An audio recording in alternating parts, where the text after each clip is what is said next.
The Three Musketeers by Alexandre Dumas. Chapter 64. The Man in the Red Cloak. The despair of Athos had given place to a concentrated grief, which only rendered more lucid the brilliant mental faculties of that extraordinary man. Possessed by one single thought, that of the promise he had made and of the responsibility he had taken, he retired last to his chamber, begged the host to procure him a map of the province, bent over it, examined every line traced upon it, perceived that there were 4 different roads from Béthune to Armentières, and summoned the lackeys. Planchet, Grimaud, Bazin, and de Mousqueton presented themselves, and received clear, positive, and serious orders from Athos. They must set out the next morning at daybreak, and go to Armentières, each by a different route. Planchet, the most intelligent of the 4, was to follow that by which the carriage had gone upon which the 4 friends had fired, and which was accompanied, as may be remembered, by a Rochefort servant. Athos set the lackeys to work first, because, since these men had been in the service of himself and his friends, he had discovered in each of them different and essential qualities. Then, lackeys who ask questions inspire less mistrust than masters, and meet with more sympathy among those to whom they address themselves. Besides, Milady knew the masters, and did not know the lackeys. On the contrary, the lackeys knew Milady perfectly. All 4 were to meet the next day at 11 o'clock. If they had discovered Milady's retreat, 3 were to remain on guard. The 4th was to return to Béthune in order to inform Athos and serve as a guide to the 4 friends. These arrangements made, the lackeys retired. Athos then arose from his chair, girded on his sword, enveloped himself in his cloak, and left the hotel. It was nearly 10 o'clock. At 10 o'clock in the evening, it is well known, the streets in provincial towns are very little frequented. Athos nevertheless was visibly anxious to find some one of whom he could ask a question. At length he met a belated passenger, went up to him, and spoke a few words to him. The man he addressed recoiled with terror, and only answered the few words of the Musketeer by pointing. Athos offered the man half a pistol to accompany him, but the man refused. Athos then plunged into the street the man had indicated with his finger, but arriving at 4 crossroads, he stopped again, visibly embarrassed. Nevertheless, as the crossroads offered him a better chance than any other place of meeting somebody, he stood still. In a few minutes a night watch passed. Athos repeated to him the same question he had asked the first person he met. The night watch evinced the same terror, refused in his turn to accompany Athos, and only pointed with his hand to the road he was to take. Athos walked in the direction indicated, and reached the suburb situated at the opposite extremity of the city from that by which he and his friends had entered it. There he again appeared uneasy and embarrassed, and stopped for the 3rd time. Fortunately a mendicant passed, who, coming up to Athos to ask charity, Athos offered him half a crown to accompany him where he was going. The mendicant hesitated at first, but at the sight of the piece of silver which shone in the darkness he consented, and walked on before Athos.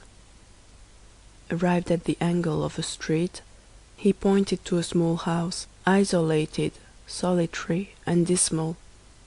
Athos went toward the house, while the mendicant, who had received his reward, left as fast as his legs could carry him. Athos went round the house before he could distinguish the door, amid the red color in which the house was painted. No light appeared through the chinks of the shutters, no noise gave reason to believe that it was inhabited. It was dark and silent as the tomb. 3 times Athos knocked without receiving an answer. At the third knock, however, steps were heard inside. The door at length was opened, and a man appeared, of high stature, pale complexion, and black hair and beard. Athos and he exchanged some words in a low voice. Then the tall man made a sign to the Musketeer that he might come in. Athos immediately profited by the permission, and the door was closed behind him. The man whom Athos had come so far to seek, and whom he had found with so much trouble, introduced him into his laboratory, where he was engaged in fastening together with iron wire the dry bones of a skeleton. All the frame was adjusted except the head, which lay on the table. All the rest of the furniture indicated that the dweller in this house occupied himself with the study of natural science. There were large bottles filled with serpents, ticketed according to their species. Dried lizards shone like emeralds set in great squares of black wood, and bunches of wild odoriferous herbs, doubtless possessed of virtues unknown to common men, were fastened to the ceiling and hung down in the corners of the apartment. There was no family, no servant. The tall man alone inhabited this house. Athos cast a cold and indifferent glance upon the objects we have described, and at the invitation of him whom he came to seek sat down near him. Then he explained to him the cause of his visit, and the service he required of him. But scarcely had he expressed his request when the unknown, who remained standing before the Musketeer, drew back with signs of terror and refused. Then Athos took from his pocket a small paper, on which 2 lines were written, accompanied by a signature and a seal, and presented them to him who had made too prematurely these signs of repugnance. The tall man had scarcely read these lines, seen the signature, and recognized the seal, when he bowed to denote that he had no longer any objection to make, and that he was ready to obey. Athos required no more. He arose, bowed, went out, returned by the same way he came, re-entered the hotel, and went to his apartment. At daybreak, D'Artagnan entered the chamber, and demanded what was to be done. "To wait," replied Athos. Some minutes after, the superior of the convent sent to inform the Musketeers that the burial would take place at midday. As to the poisoner, they had heard no tidings of her whatever, only that she must have made her escape through the garden, on the sand of which her footsteps could be traced, and the door of which had been found shut. As to the key, it had disappeared. At the hour appointed, Lord de Winter and the 4 friends repaired to the convent. The bells tolled. The chapel was open. The grating of the choir was closed. In the middle of the choir the body of the victim, clothed in her novitiate dress, was exposed. On each side of the choir, and behind the gratings opening into the convent, was assembled the whole community of the Carmelites, who listened to the divine service, and mingled their chant with the chant of the priests, without seeing the profane, or being seen by them. At the door of the chapel, D'Artagnan felt his courage fall anew, and returned to look for Athos, but Athos had disappeared. Faithful to his mission of vengeance, Athos had requested to be conducted to the garden, and there, upon the sand, following the light steps of this woman, who left sharp tracks wherever she went, he advanced toward the gate which led into the wood, and causing it to be opened, he went out into the forest. Then all his suspicions were confirmed. The road by which the carriage had disappeared encircled the forest. Athos followed the road for some time, his eyes fixed upon the ground. Slight stains of blood, which came from the wound inflicted upon the man who accompanied the carriage as a courier, or from one of the horses, dotted the road. At the end of 3/4 of a league, within 50 paces of Festubert, a larger blood-stain appeared. The ground was trampled by the horses. Between the forest and this accursed spot, a little behind the trampled ground, was the same track of small feet as in the garden. The carriage had stopped here. At this spot Milady had come out of the wood and entered the carriage. Satisfied with this discovery, which confirmed all his suspicions, Athos returned to the hotel, and found Planchet impatiently waiting for him.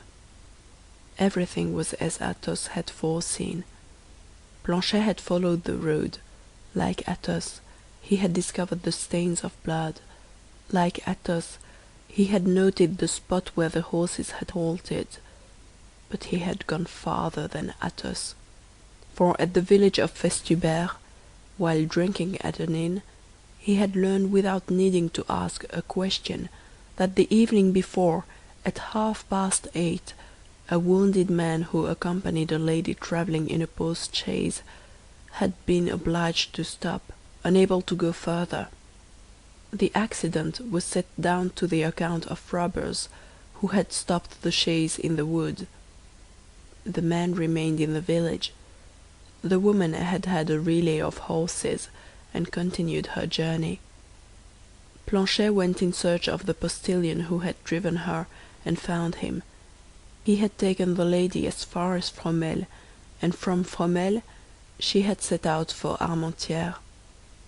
Planchet took the cross-road, and by 7 o'clock in the morning he was at Armentières.